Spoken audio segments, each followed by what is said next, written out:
What's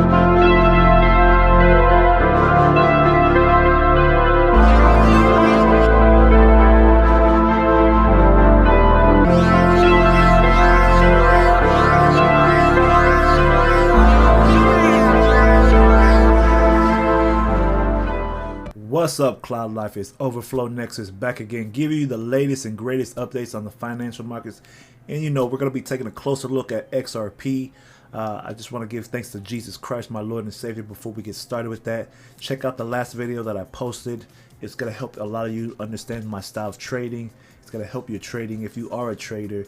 And if you are interested in learning how to trade Ichimoku, you know, stay tuned and watch that video. I'll put the link in the comment section so y'all could go to it.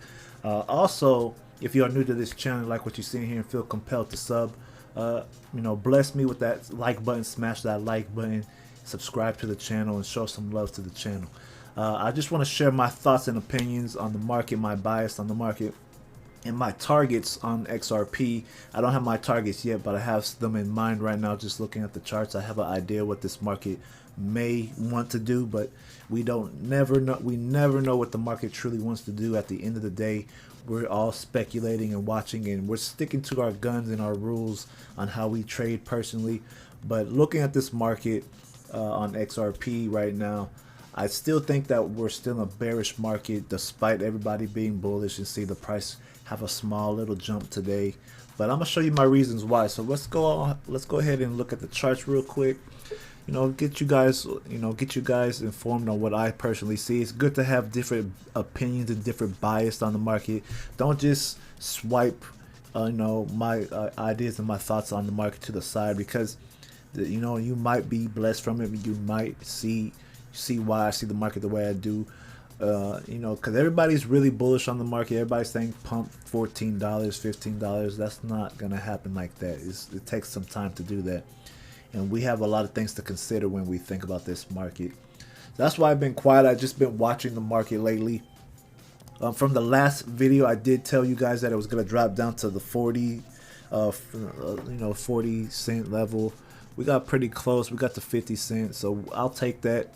But then we see another push to the upside. But the reason why I'm still bearish right now, we're still underneath this gigantic cloud here, and this cloud is pretty thick. And Chiku Span's far away from price. When you see Chiku Span far away from price like this, that's not a good sign for the market. This is a sign that the market could still drop pretty low. Chiku Span, this green line, still has to get above this blue line here.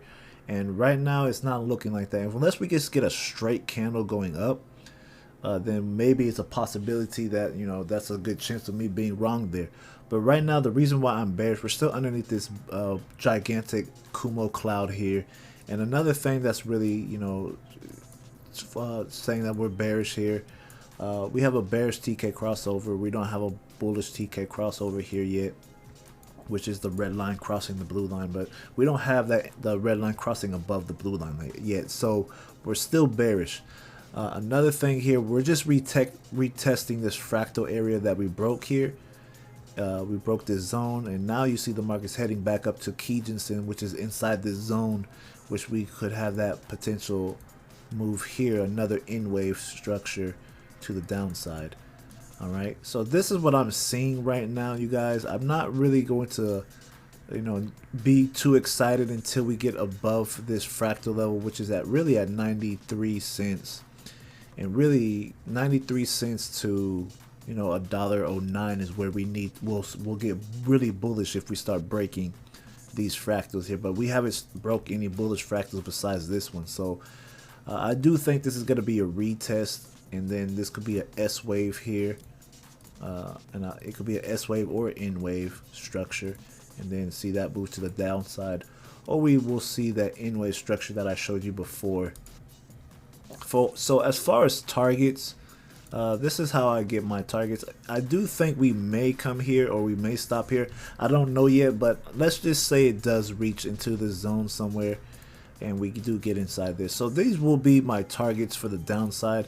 I don't think market will get down to these levels, like to the 12 cent or these 4 cent zone, but if price does drop to 4 cents, at least it's there on the chart for you guys to see it.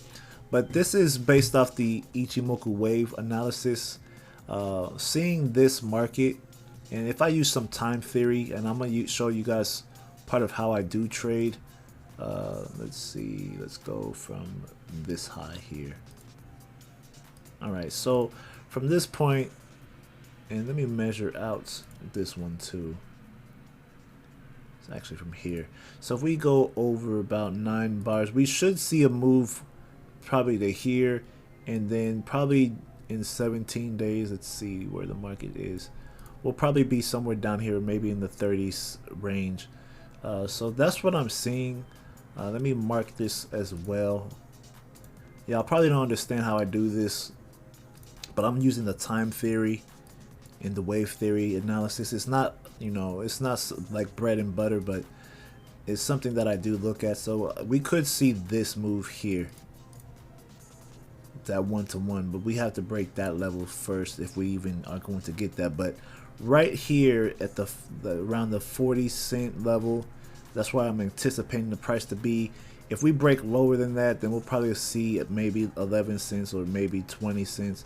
But I'm still thinking we will see 20 cents just because this is a pretty thick cloud. If we see the cloud start to roll over to the upside, then I'll change my tune. But right now, this is what I'm seeing, and these are why I have targets to the downside. We still have this giant thick cloud, and then also the Bitcoin. Bitcoin also keeps markets moving lower. Everything follows Bitcoin, and also people are not taking Jeb into consideration. Jeb could still dump his XRP on the community, and you know, market will still dump to the downside. But ultimately, the market will follow Bitcoin. And Bitcoin, I don't think Bitcoin will, you know, go much higher for a while. Miners still have to fix and relocate in China, and you know, that's gonna take some time. It's not gonna be, you know, easy work. It's gonna take some time doing that. So, you know, give it like about 2-3 weeks, and we'll really truly know where the market's truly going. But I'm still leaning towards the downside on this market, despite everybody's, you know, bullishness on the market. You know, just let me know your thoughts. Do you think we are going to go higher? Do you think we're going to go lower? These are just my thoughts I'd like to share with you guys. I do day trade for a living, and I just put out a video on how I'm on a day trading position that I had for a short. So now it's all a matter about, you know, checking and seeing what direction the market's going to go in currently. So that being said, you guys, this is my analysis. I hope you guys enjoyed the video. Hope you guys enjoyed the channel. God bless you guys, and I will see you in the next video. All right, peace.